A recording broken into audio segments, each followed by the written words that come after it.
Orang yang hatinya tenang, tenang terus. Saat lagi senang dia tenang, saat lagi susah dia tenang. Saat lagi sehat dia tenang, saat lagi sakit dia tenang. Orang kalau hatinya tenang, sifatnya berketerusan, damai. Karena sekali lagi senang itu jatuhnya ke nafsu.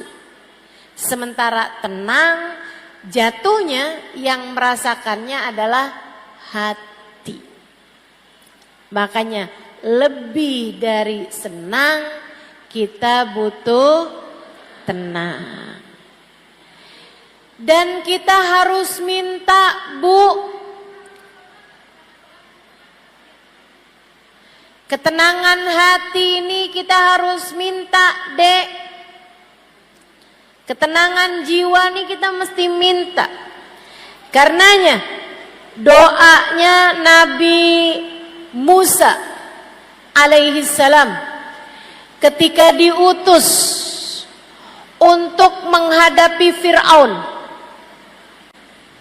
Diutus Musa dan Harun menghadapi Fir'aun.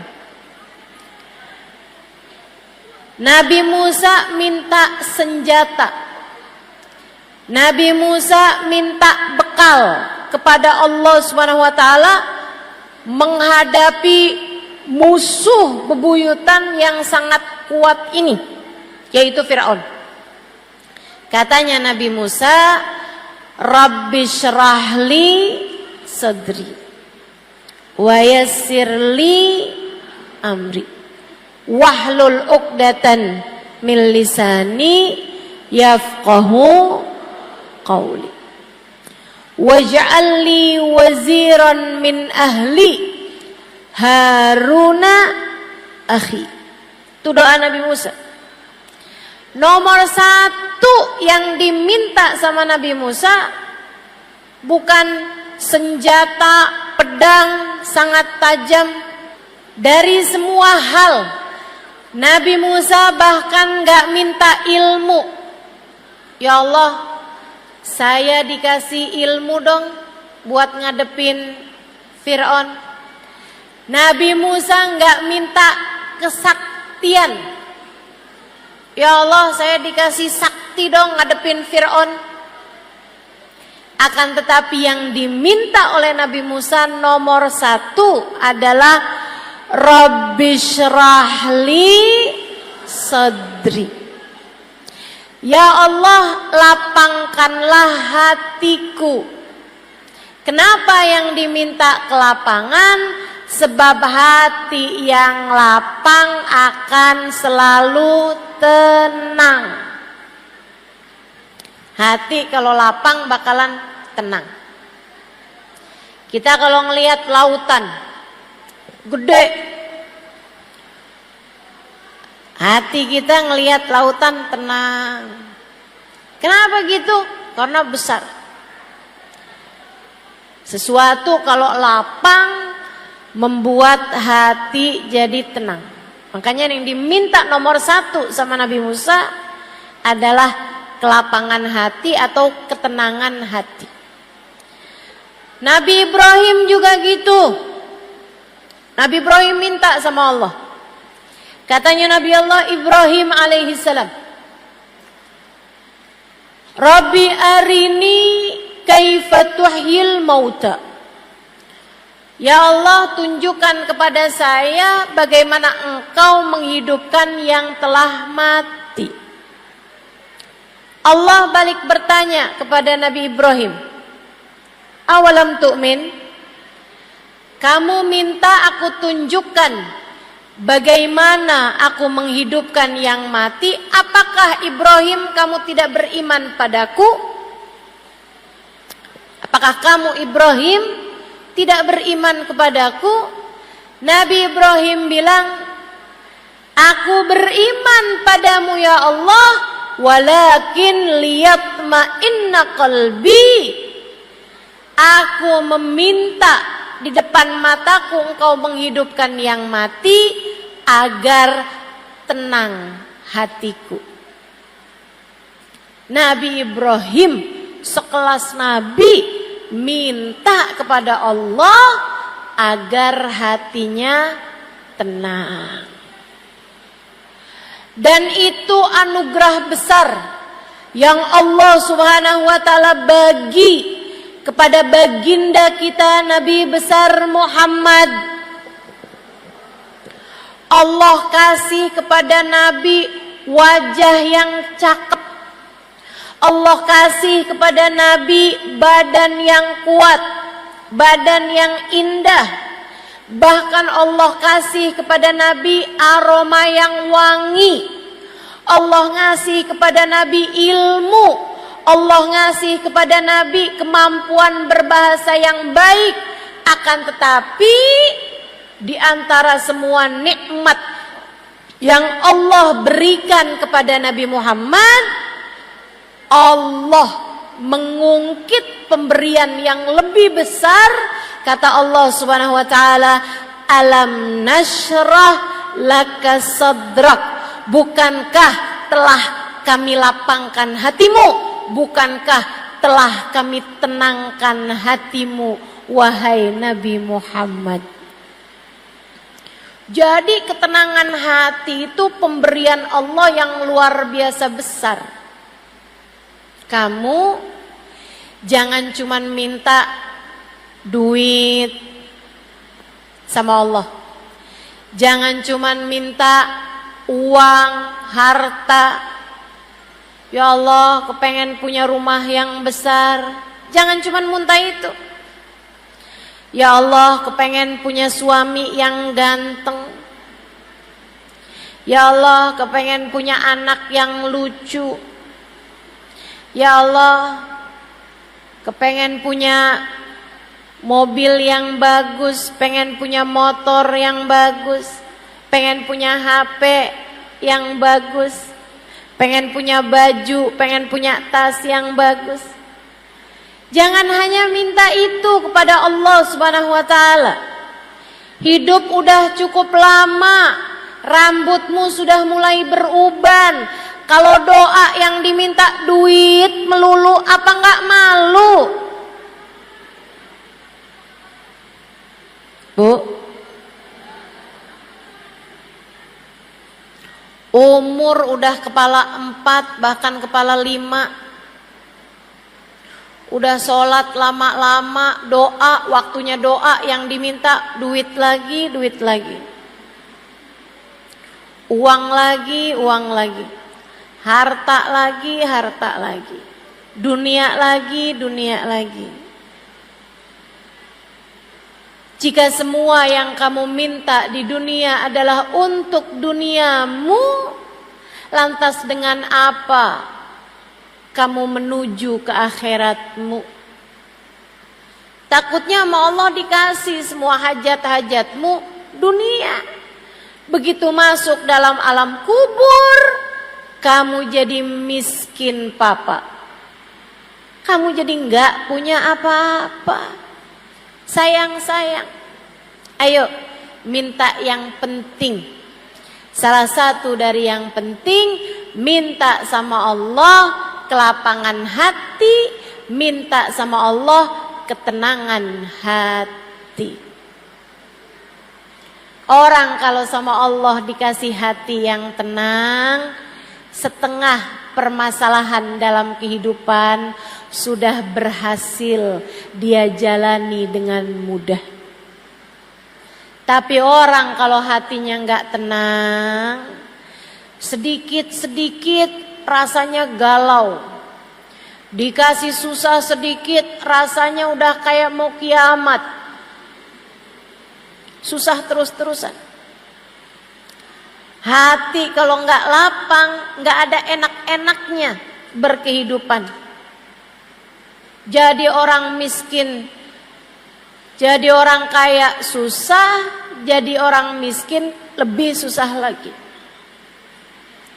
Orang kalau hatinya enggak tenang, Orang kalau hatinya nggak tenang, jadi orang pinter susah, jadi orang bodoh lebih susah lagi. Orang kalau hatinya nggak tenang. Makanya penting bagi kita untuk minta kepada Allah, Rabbi syrahli sadri. Ya Allah, lapangkanlah hatiku. Mudah-mudahan semua yang hadir Allah karuniai ketenangan hati.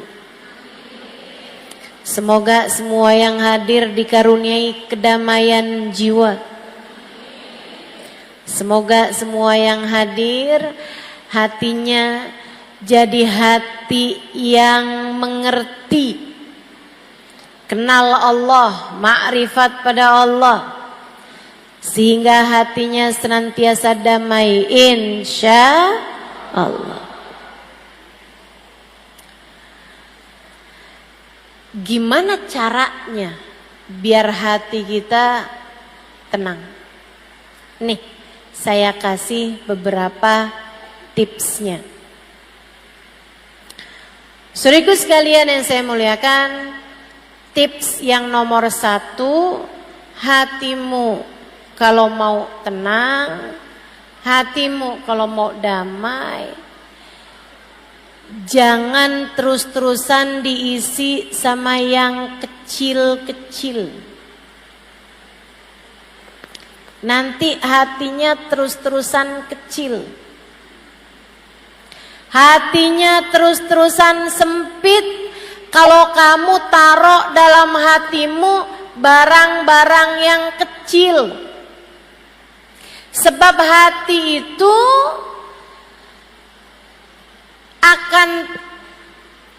akan menjadi seperti yang dimasukkan. Kalau yang dimasukkan kecil, dia jadi kecil. Kalau yang dimasukkan besar, dia jadi besar. Kalau yang dimasukkan barang-barang kotor, hatinya jadi kotor. Kalau yang dimasukkan barang-barang yang mulia, hatinya jadi mulia. Maka kalau kamu pengen hatimu tenang, hatimu damai, taruh dalam hatimu yang besar. Apa yang besar? Tepatnya siapa yang besar? Tak ada yang lebih besar daripada Allah subhanahu wa ta'ala, Jalla jalaluhu wa ta'alat azamatuh. Kamu kalau kepengen hatimu tenang, taruh Allah dalam hatimu, maka hatimu akan merasakan ketenangannya. Taruh Allah dalam hatimu.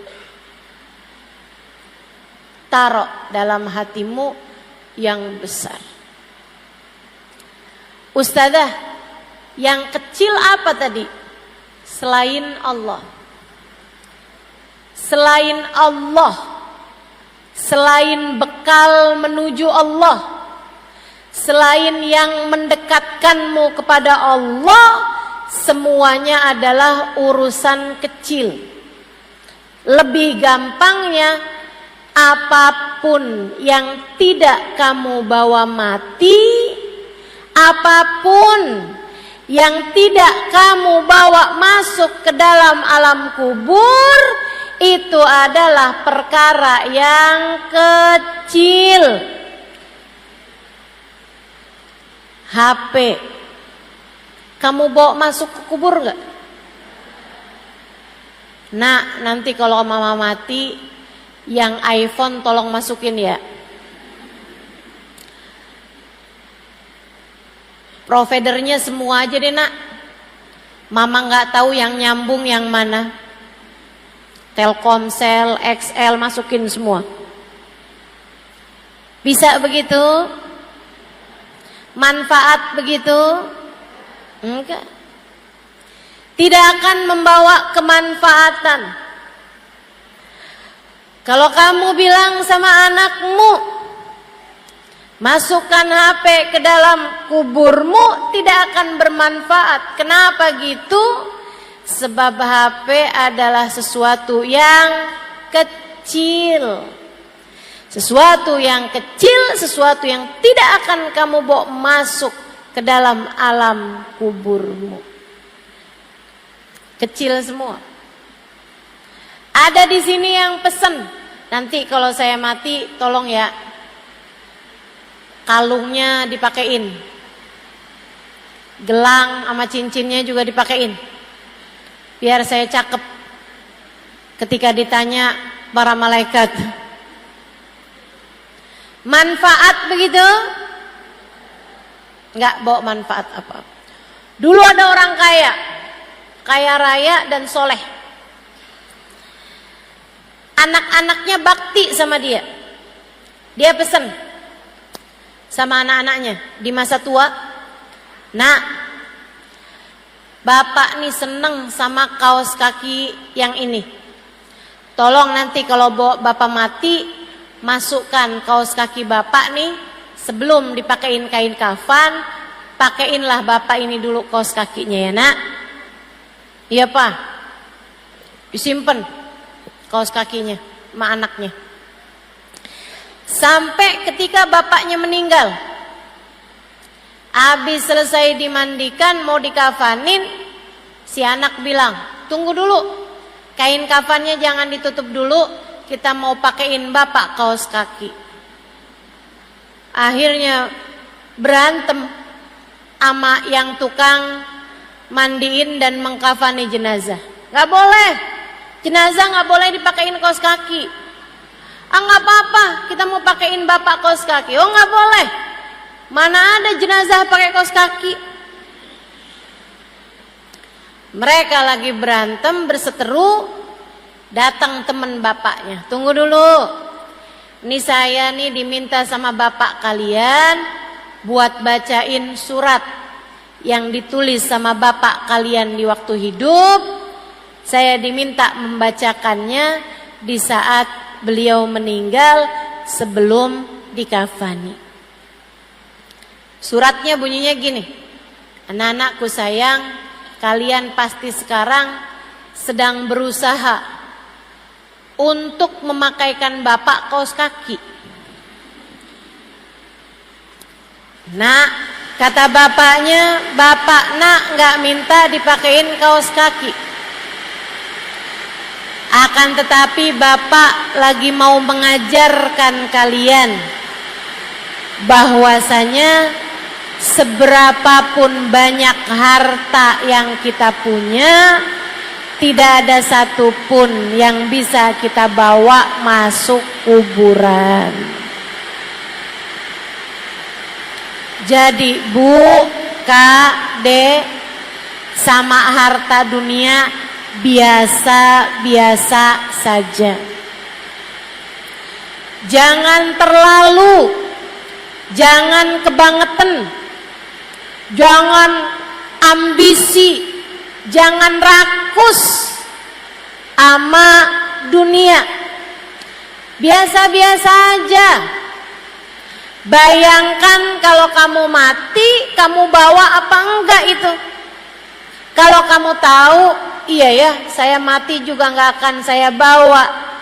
Jangan bela mati-matian apa yang tidak kamu bawa mati. Jangan kejar abis-abisan apa yang tidak kamu bawa mati. Insya Allah.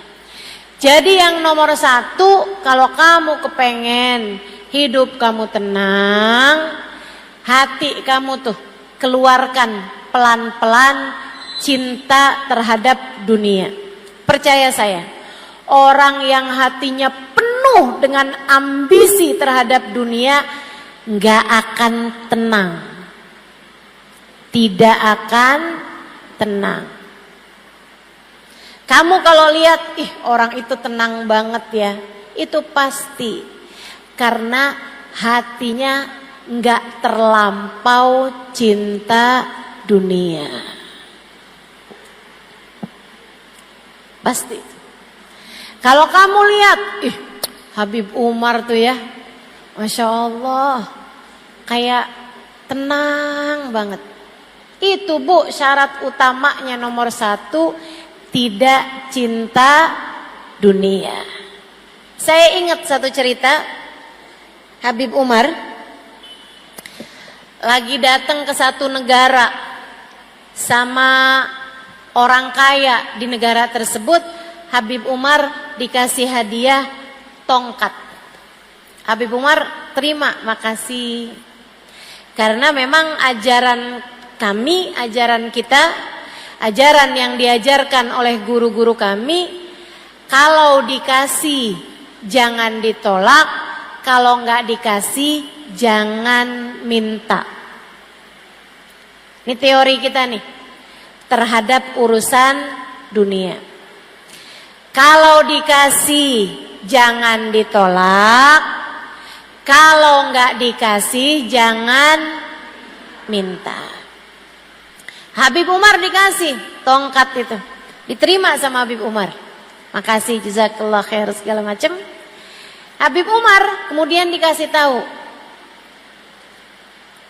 udah diterima nih sama Habib. Habib bawa jalan tongkat itu, dikasih tahu, maaf Bib, itu Bib tongkatnya dari gading gajah, harganya hampir 1 miliar.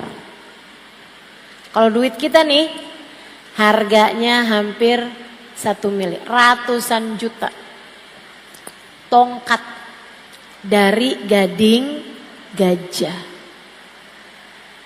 Bu, gading gajah Bu, mahal. Karena tak ada gading yang tak retak. Gak nyambung ya. Pokoknya susah lah dapatnya si gading ini. Jadi harganya mahal. Dia tuh cerita sama Habib Umar, ngasih tahu bahwa itu gading gajah, mau ngasih tahu bahwa ini barang mahal. Orang dunia urusannya mahal murah. Tapi Habib Umar orang akhirat yang hatinya nggak ada urusan dunia. Hati Habib Umar isinya adalah Allah Subhanahu wa ta'ala dan Rasulnya. Ketika dikasih tahu bahwa itu gading gajah, yang dipikir sama Habib Umar barang najis nih. Barang najis. Karena gading gajah hukumnya najis, teman-teman. Habib Umar langsung ngambil tisu. Habib Umar tetap pakai tuh tongkat, tapi dilapisin tisu biar nggak langsung kena ke kulit beliau, karena hukumnya gading gajah adalah najis.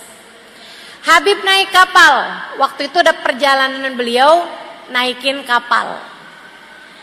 Habib naik ke apa tuh namanya, anjungan kapal, keluar dari kapal sampai ke pojokannya kapal tuh. Habib ngobrol-ngobrol segala macem, sampai ketika beliau sudah sampai di tengah-tengah lautan, Habib Umar panggil lagi orang tadi tuh, yang ngasih tahu bahwa ini adalah gading gajah. Bukan yang ngasih, orang yang ngasih tahu bahwa ini adalah dari gading gajah dan harganya sangat mahal. Habib nanya, ini gading gajah beneran? Iya Bib. Mahal Bib. Gading gajah yang itu kan, dari gajah itu culaknya, kata Habib, gadingnya. Iya Bib, bener Bib. Bismillah. Beliau kemudian bilang sama muridnya, ini dari gading gajah yang najis itu kan? Tahu kan kalau santrinya hukumnya? Dia bilang betul Bib. Bismillahirrahmanirrahim, beliau lemparkan ke lautan. Orang lihatnya yang duit beterbangan. Habib Umar ngelihatnya barang najis, tidak boleh digunakan. Beliau melemparkannya ke lautan begitu saja. Dibuang sama Habib. Najis, kata Habib. Masya Allah. Sama kayak kalau ada di antaramu yang pakai tas dari kulit buaya. Kulit buaya beneran, bukan buaya darat. Itu kan hukumnya najis. Saudaraku sekalian saya muliakan, karena di hatinya nggak ada cinta dunia, Bu. Orang yang kayak begini hatinya tenang terus-terusan, nggak kebanyakan mikirin angka. Kamu kalau kepengen rumah tanggamu tenang, jangan kebanyakan ngomongin uang sama suami. Saya kasih tahu, Ustazah saya berantem mulu. Ya kamu tiap lihat suami ngajuin proposal, bayar ini sekian, bayar ini sekian, bayar ini sekian. Ya suami mumet, suami pusing. Yang asalnya hatinya lagi tenang, langsung jadi nggak tenang. Yang mau minum kopi biasanya enak gitu kopinya. Oh begitu habis diomongin, gimana ya kita mesti bayarannya anak-anak, mesti yang begini, mesti token listrik habis, gas habis, ini habis, pulsa saya habis. Wah itu udah pusing lah gitu. Rumah tanggamu jadi tidak tenang. Jangan kebanyakan ngurusin urusan-urusan yang kecil. Ustazah kalau nggak diurusin kan nggak beres. Nggak gitu maksud saya. Yang harus kamu urusin. Tapi yang nggak perlu kamu urusin, jangan kebanyakan ada dalam pikiran kamu. Cara dapetin uangnya, cara dapetin rizkinya, kamu hanya perlu menjemput rizki. Cara rizki itu sampai kepadamu, biarkan jadi urusan Allah. Teman-teman saya sekalian, kamu hanya perlu menjemput rizki. Apa sih Ustazah bedanya?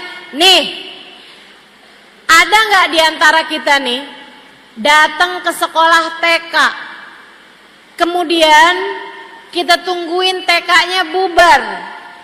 Begitu anak-anaknya bubar, ada yang nanya gitu, kamu di sini ngapain? Saya mau jemput. Emang kamu punya anak? Enggak. Lah kalau nggak punya anak ngapain jemput?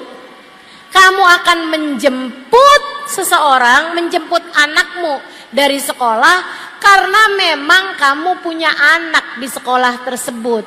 Artinya Allah nyuruh kamu menjemput rizki karena memang rizkinya sudah ada, diaturkan oleh Allah Subhanahu wa taala. Kamu hanya perlu menjemput saja.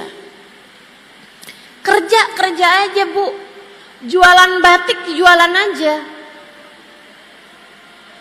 Kamu punya warung buka aja. Urusan bagaimana datang rezekinya, biarkan jadi urusan sang pembagi rizki namanya. Biarkan jadi urusan sang penentu rizki namanya Allah Subhanahu wa ta'ala. Jalla jalaluhu wa ta'alat azamatuh. Tenang. Rezeki yang Allah tuliskan untukmu akan sampai padamu. Para ulama mengatakan, jika bahkan kamu nggak tahu alamat rezekimu tahu alamatmu, ia akan sampai kepadamu. Dah tenang aja, yang tenang. Kalau ada yang kamu masukkan dalam hati, jangan masukkan uang, jangan masukkan harta, jangan masukkan tas, jangan masukkan baju. Cukup hatimu masukkan di dalamnya Allah Subhanahu wa ta'ala. Hatimu akan jadi tenang. Jadi nomor 1, kalau pengen hatimu tenang, jangan cinta dunia. Jangan cinta dunia. Hatimu bakalan tenang. Kalau hatimu sudah kosong, sudah kecil dunia di hatimu, kamu akan jadi jauh lebih tenang. Itu satu. Yang kedua, kalau kamu kepengen hatimu tenang, jangan biarkan hatimu membenci siapapun.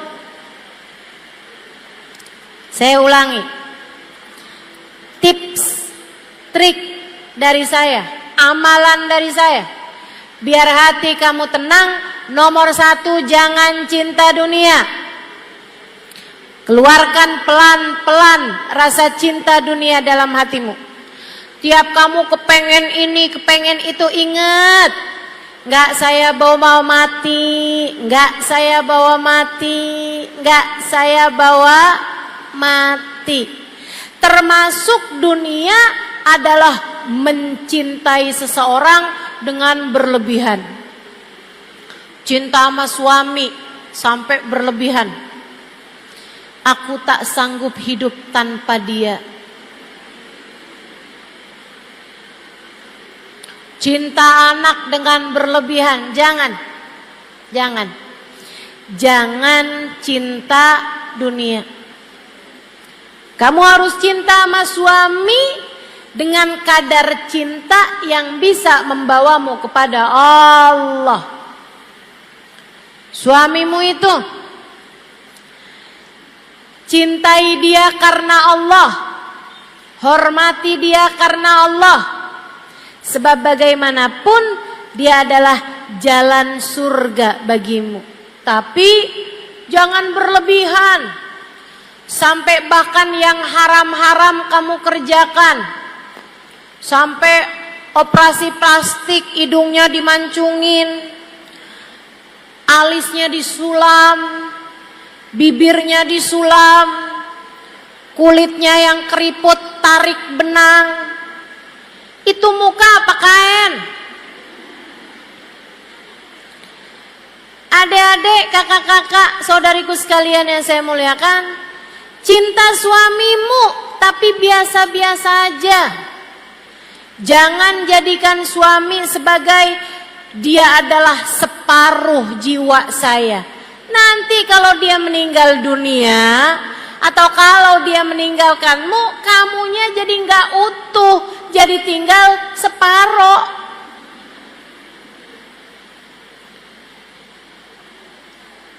Jangan cinta dunia, hati kamu bakalan tenang. Yang nomor 2, jangan benci siapapun. Hati kamu tenang. Selagi hatimu punya kebencian, benci sama fulanah karena dia godain suami saya, benci sama fulana karena gara-gara dia pacar saya nggak jadi melamar saya,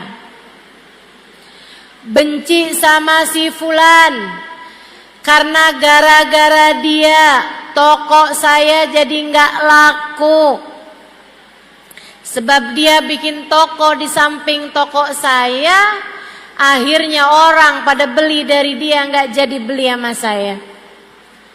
Kamu benci sama mertuamu karena suami kamu lebih mengutamakan dia daripada dirimu. Kamu benci sama saudara iparmu karena suami kamu sering ngasih-ngasih dia. Kamu benci sama saudaramu karena orang tuamu kamu rasa gak adil, lebih sayang sama dia daripada dirimu. Selagi hatimu masih punya kebencian kepada seseorang, hati kamu akan sulit untuk merasa tenang. Kamu pengen hati kamu tenang, keluarkan benci dalam hati kamu terhadap siapapun. Emang kenapa Ustazah? Emang gimana caranya Ustazah? Saya benci sama orang, benci Ustazah, ngeliat mukanya udah pengen muntah saya. Gimana caranya menghilangkan kebencian kepada seseorang? Dengerin saya. Kamu harus ingat, siapapun yang ada di atas muka bumi ini adalah hambanya Allah.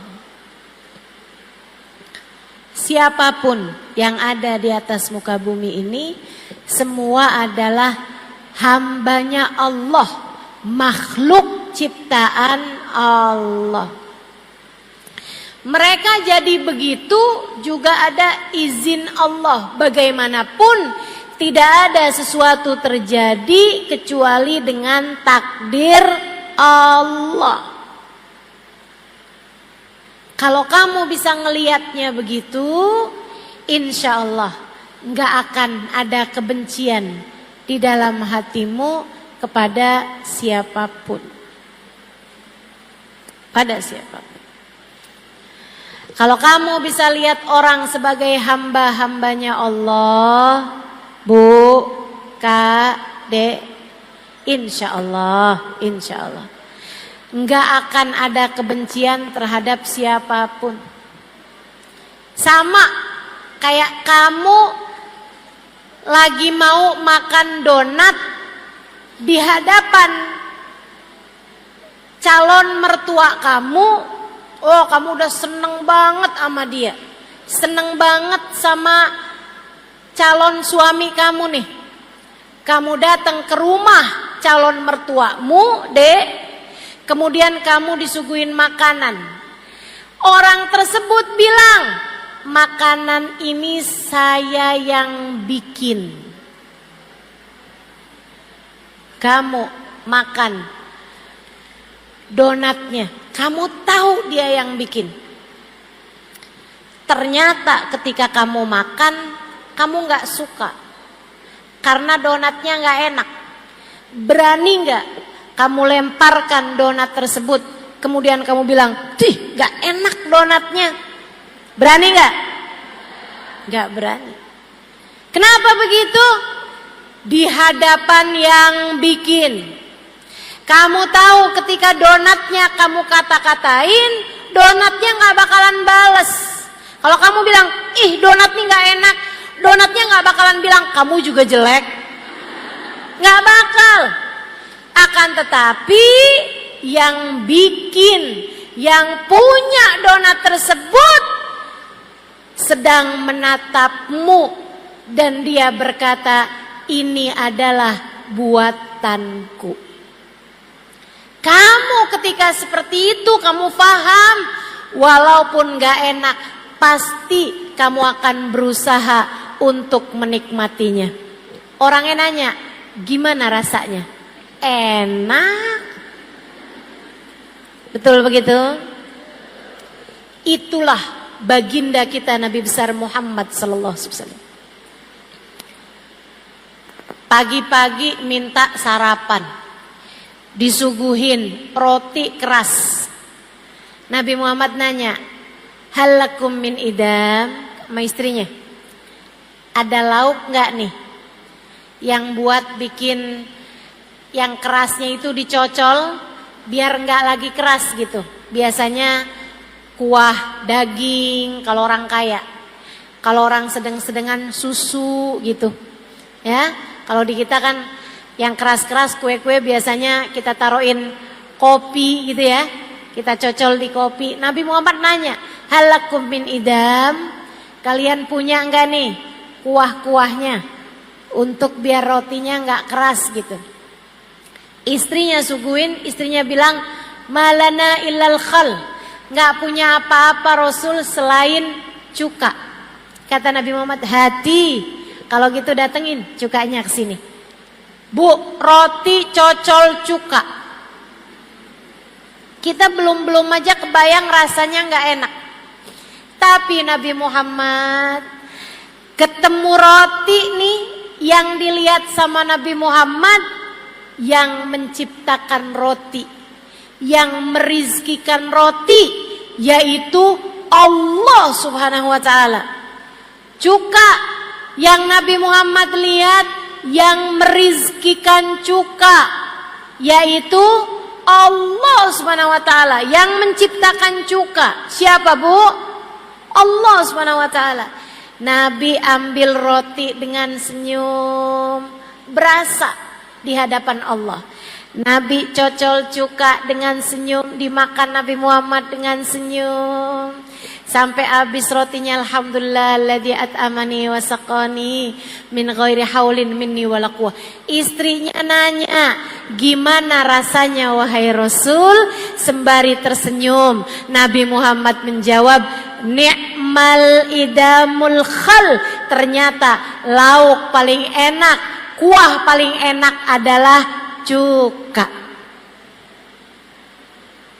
Tidak pernah membenci siapapun, tidak pernah membenci apapun, sebab Nabi Muhammad faham bahwasanya apapun dan siapapun adalah miliknya Allah, adalah miliknya Allah Subhanahu wa ta'ala, jalla jalaluhu wa ta'ala azamatuh.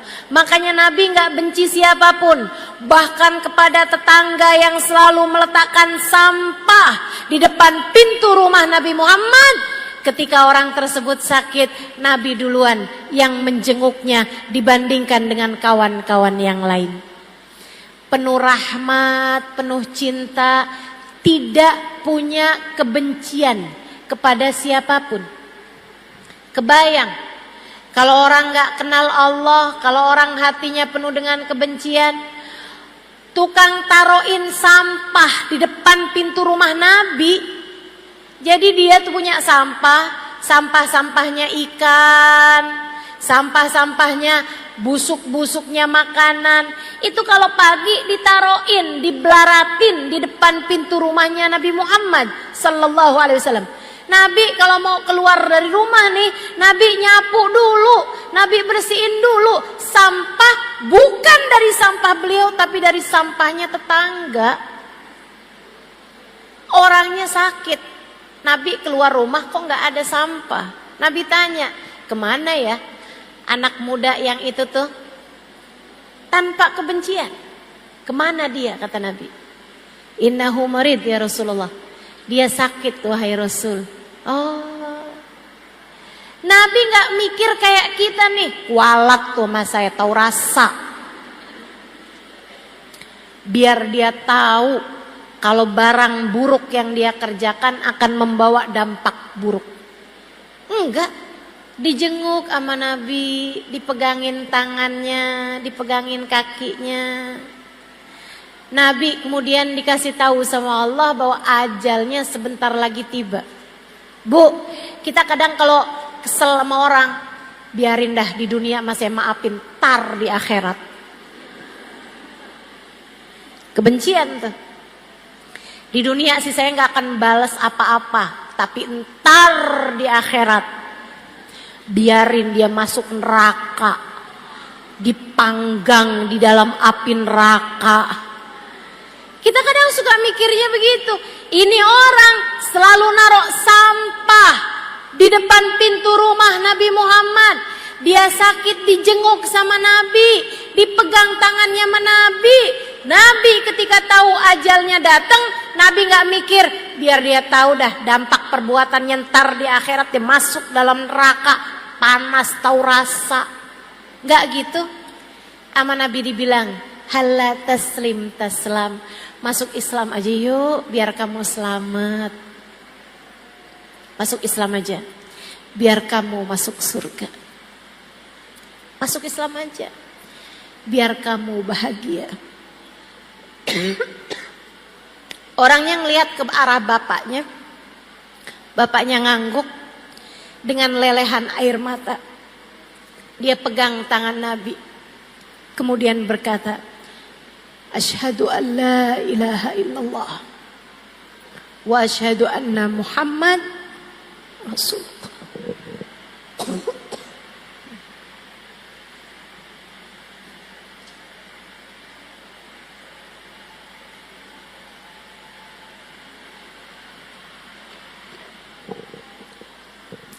Kenapa Nabi Muhammad bisa sepenuh cinta itu kepada siapapun? Saudaraku sekalian yang saya muliakan, karena Nabi melihat orang bukan sebagai fulan bin fulan, fulanah bintu fulan, bukan. Tapi melihat semua orang sebagai hambanya Allah. Kalau kita benci sama ciptaan Allah, takutnya kita dibenci sama penciptanya. Jangan benci kepada siapapun. Kalau kamu bisa hilangkan rasa tersebut dari dalam hatimu, saya berani jaminkan bahwa hatimu akan jauh lebih tenang. Makanya nih, Lebaran, halal lebih halal. Siapapun aja yang pernah bikin salah sama kamu, saya sarankan padamu, maafkanlah dia. Saya nggak kesian sama orang itu yang udah bikin salah sama kamu. Enggak, saya nggak kesian, saya nggak kenal juga. Saya kesian sama kamu.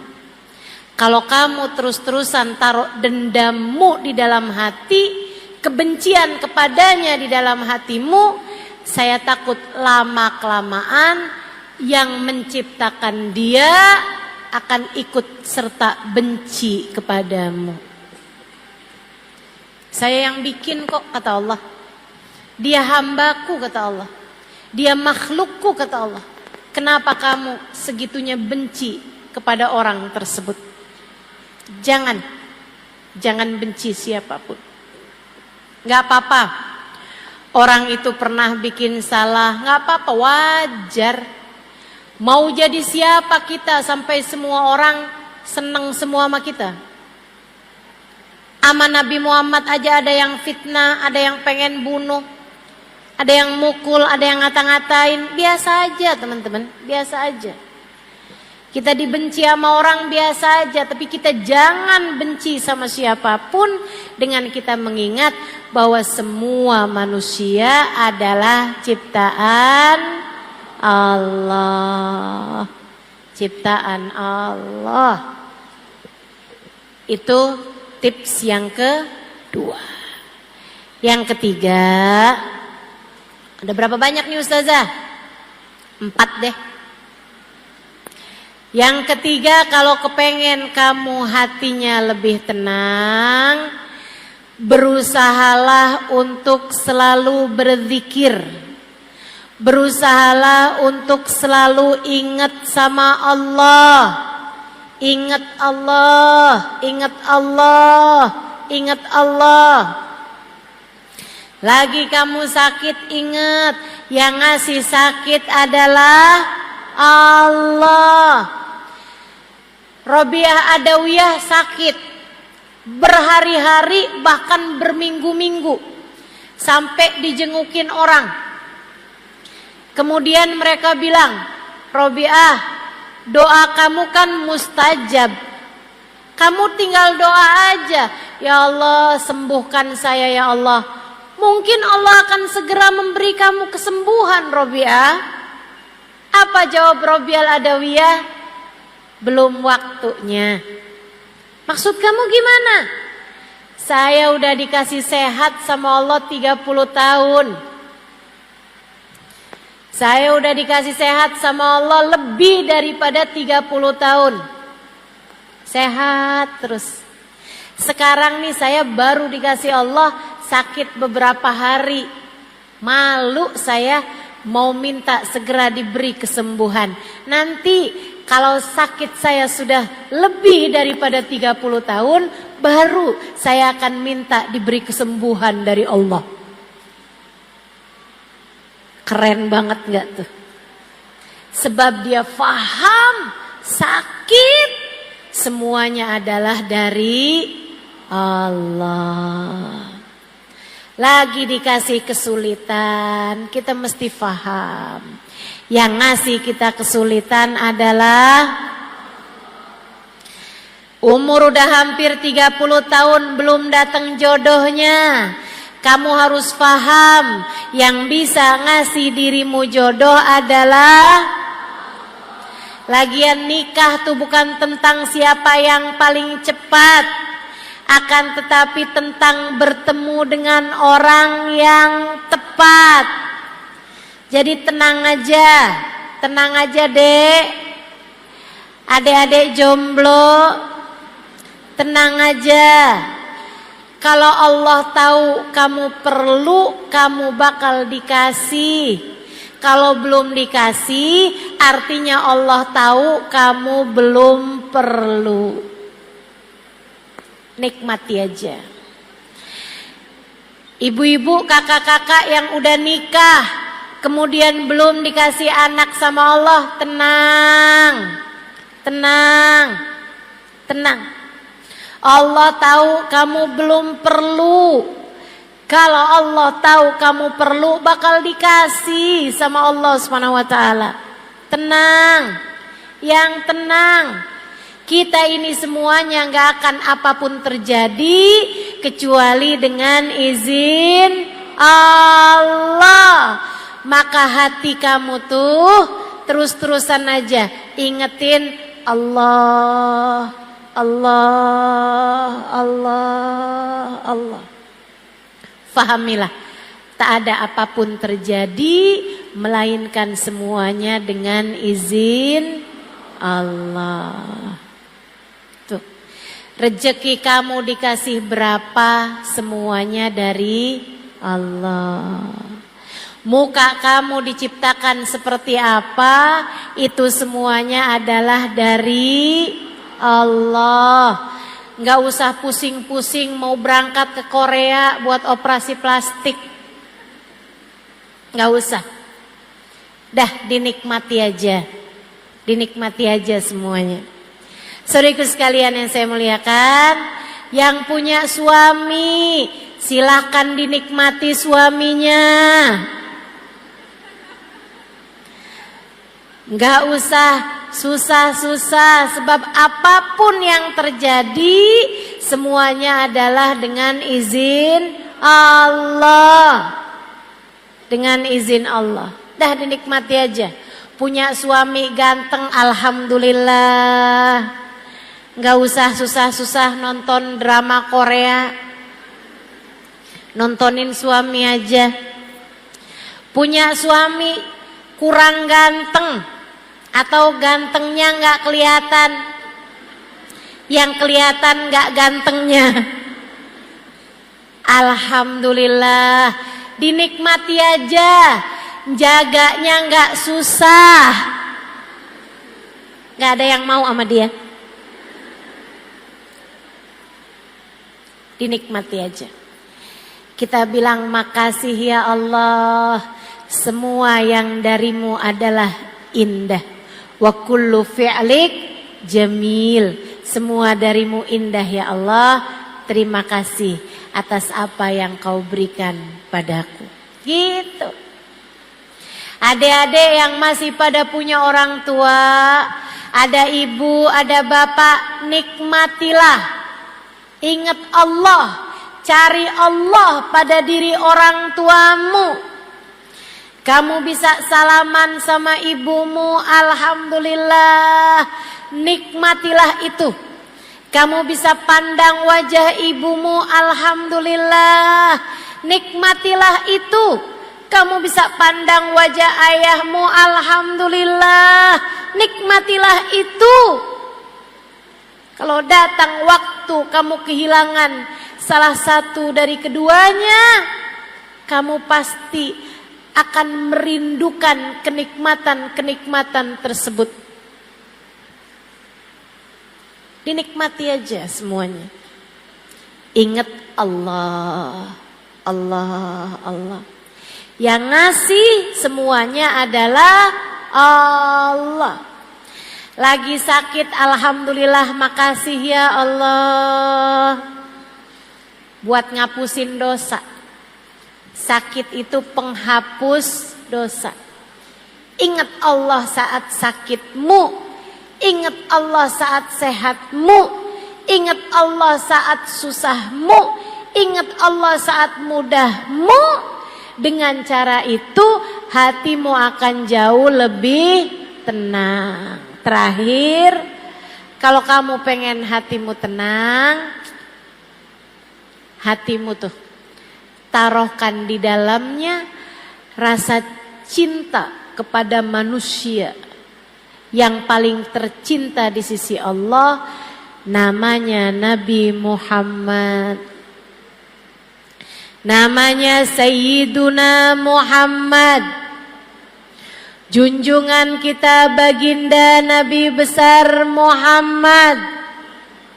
Bu, saya udah banyak ketemu orang-orang yang hatinya tenang karena mereka punya rasa cinta yang besar kepada baginda Nabi besar Muhammad. Semakin besar cintanya kepada Nabi, hatinya menjadi semakin tenang, hatinya menjadi semakin penuh cinta. Kenapa begitu? Karena orang kalau di dalam hatinya terdapat cinta kepada Nabi Muhammad, Allah akan turunkan cintanya Allah, rahmatnya Allah ke dalam hati tersebut. Dengannya hati orang tersebut menjadi tenang. Saya sarankan padamu, kalau kamu lagi takut, kalau kamu lagi galau, kalau kamu lagi khawatir, kalau kamu lagi gelisah, kalau kamu lagi emosi yang gak enak, apa aja rasanya, kalau kamu lagi datang cemburu, kalau kamu lagi datang susah hati, apapun aja, kalau kamu hatimu lagi tiba-tiba merasa benci sama seseorang, misalnya rasa hati apapun yang gak enak, hatimu lagi gak tenang kayak apa, nih saya kasih tahu tips mudah, gampang banget. Kalau kamu lagi memungkinkan untuk berwudu, segeralah berwudu.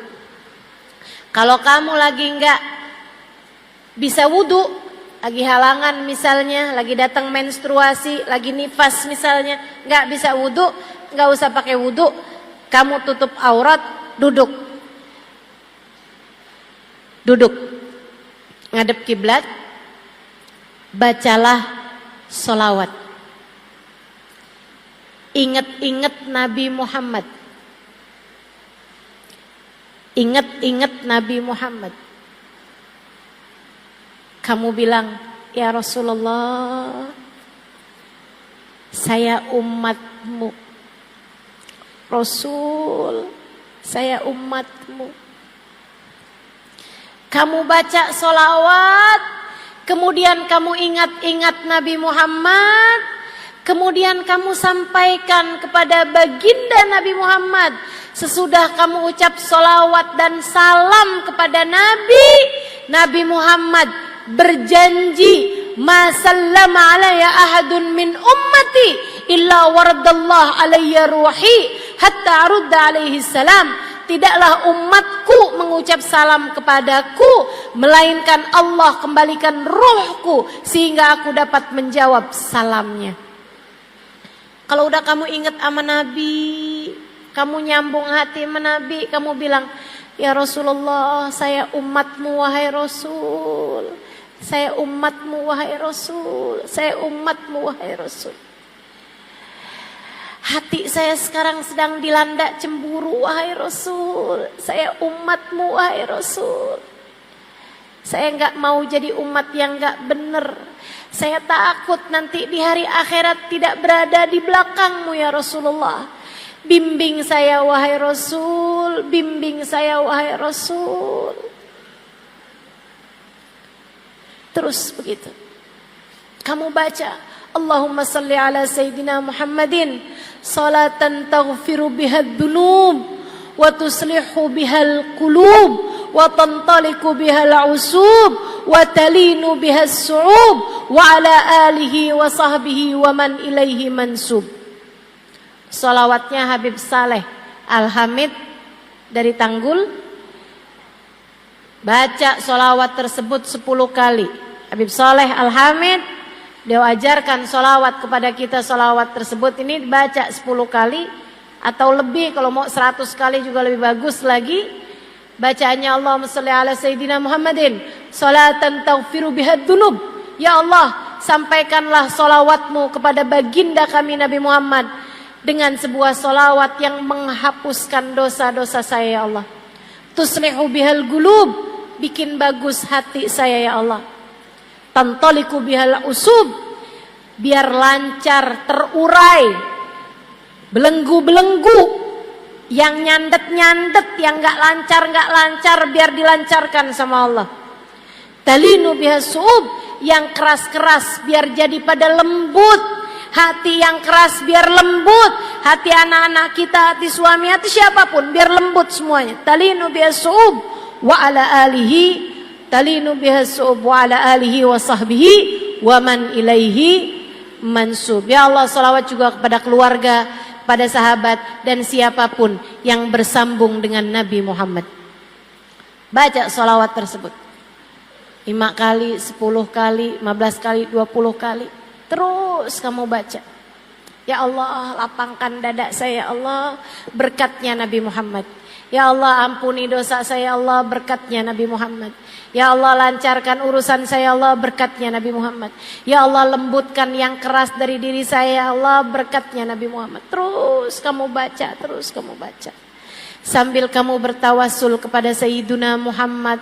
Tolongin saya Rasulullah, saya umatmu wahai Rasul. Tolongin saya wahai Rasulullah, saya umatmu wahai Rasulullah. Tolongin saya wahai Rasul, saya umatmu ya Rasulullah. Terus begitu. Lihatin, lihatin, lihatin aja. Bakalan hatimu lebih tenang, masalah-masalah jadi lebih mudah, urusan-urusan jadi lebih ringan. Alhamdulillah. Senang kita punya Nabi Muhammad. Tenang kita punya Nabi Muhammad. Bahagia kita punya Nabi Muhammad. Nabi Muhammad sangat perhatian kepada kita umatnya. Nabi Muhammad mencintai kita umatnya lebih daripada orang tua kita kepada kita.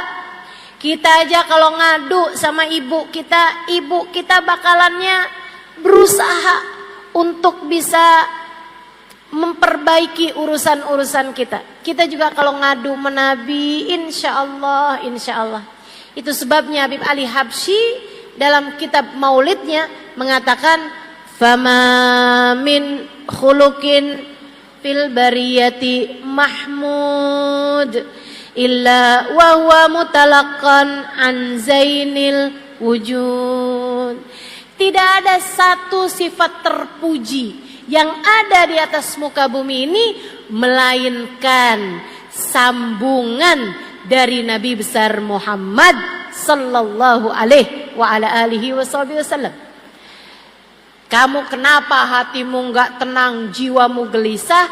Karena kamu kurang dekat sama Nabi Muhammad. Deketin lagi nabinya, hatimu akan jauh lebih tenang. Sholawatan yang banyak, masalahmu akan lebih mudah untuk terurai. Katanya Sayyid Muhammad bin Alwi bin Abbas Al-Maliki, tidak ada satu masalah apapun dari masalah dunia ataupun akhirat yang tidak bisa selesai, tidak bisa terurai dengan sholawat kepada Nabi besar Muhammad. Gak ada masalah gak beres pakai sholawat. Semua masalah bakal beres dengan sholawat, terutamanya adalah masalah hati kita. Hati kita akan jauh lebih tenang ketika kita dekat dengan Nabi Muhammad, ketika kita banyak bersolawat kepada Nabi besar Muhammad. Alhamdulillah. Terakhir, ini majelis saya yang terakhir di Pekalongan untuk tahun ini. Tahun depan gimana Ustazah? Kita tidak tahu apa yang terjadi, sebab semua yang terjadi adalah dengan izin. Karena itulah Saya kepengen nih sama teman-teman, baik yang di dalam maupun yang tadi habis kena hujan, mau ngasih hadiah. Yuk kita bareng-bareng baca sholawatnya Habib Saleh. Saya dapat ijazahnya langsung dari putrinya. Diajarin sholawat ini langsung dari orang yang diajarin sholawat ini, dari Habib Saleh Al-Hamid. Saya berharap semoga semua yang hadir di tempat ini dosanya semua diampuni Allah. Hatinya semuanya dilapangkan oleh Allah. Hatinya semua ditenangkan oleh Allah. Semua permasalahannya dibereskan oleh Allah. Semua kesulitannya dimudahkan oleh Allah. Yang keras-keras biar dilembutkan oleh Allah. Berkatnya Nabi besar Muhammad, hati kita semuanya jadi tenang. Berkatnya Nabi besar Muhammad, yang sakit-sakit biar pada sehat. Berkatnya Nabi besar Muhammad, yang sulit-sulit biar jadi mudah. Berkatnya Nabi besar Muhammad, hati kita yang keras semoga dilembutkan Allah. Berkatnya Nabi Muhammad, hati suami kita semoga dilembutkan Allah. Hati anak-anak kita semoga dilembutkan Allah. Hati orang tua kita semoga dilembutkan Allah. Semuanya hatinya semoga ditenangkan oleh Allah. Berkatnya baginda kita Nabi besar Muhammad sallallahu alaihi wa ala alihi wa sahbihi wasallam. Semoga semua yang hadir dikaruniai husnul khatimah. Semoga semua yang hadir didekatkan dengan Nabi Muhammad. Semoga semua yang hadir di akhirat bisa ketemu Nabi Muhammad. Semoga semua yang hadir bisa ada dalam rombongan Nabi Muhammad. Semoga semua yang hadir ketika sudah meninggal dunia nanti kuburnya dilapangkan Allah. Di dalam kubur sudah dipertemukan dengan Nabi Muhammad. Kita minta kepada Allah berkat Nabi Muhammad. Kita minta kepada Allah dengan berkat Nabi Muhammad. Sebab kita adalah umat Nabi besar Muhammad. Semoga Allah karuniakan segala kebaikan bagi kita sekalian. Yang masih ada air silahkan dibuka airnya. Yang enggak punya air jangan ngambil air tetangganya.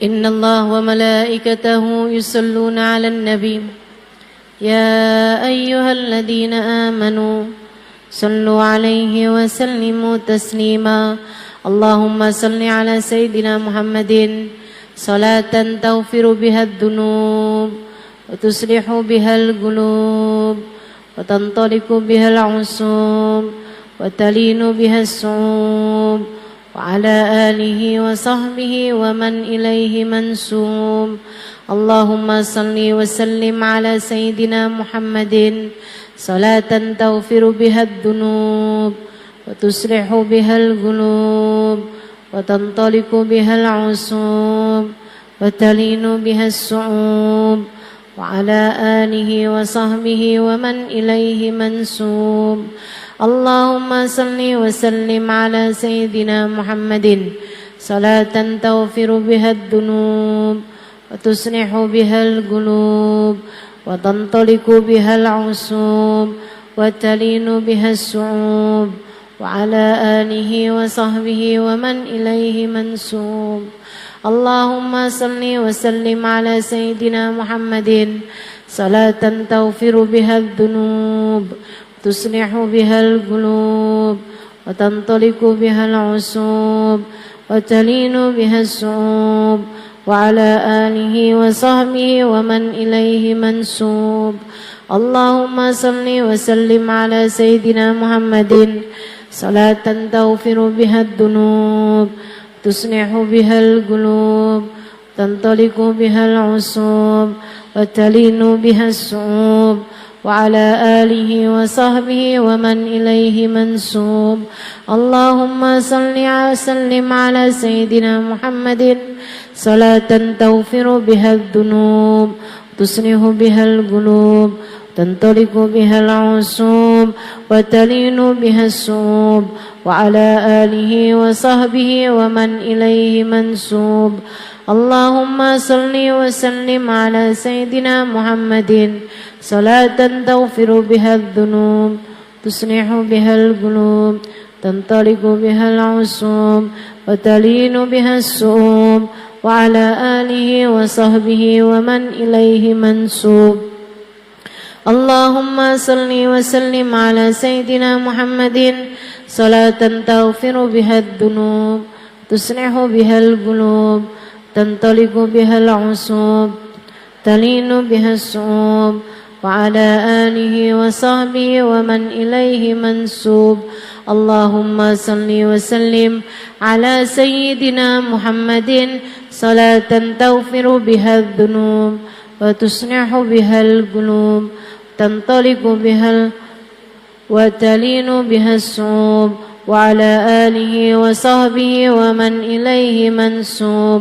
اللهم صل وسلم على سيدنا محمد صلاة تغفر بها الذنوب تصلح بها القلوب تنطلق بها العصوب وتلين بها السعوب وعلى آله وصحبه ومن إليه منسوب في كل لحظة أبدا عدد خلقه ورضا نفسه وزنة عرشه ومداد كلماته.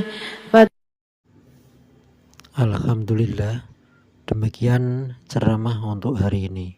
Semoga ilmu yang disampaikan menjadi manfaat dan keberkahan untuk kita semua. Mohon maaf bila ada kekurangan. Wassalamualaikum warahmatullahi wabarakatuh.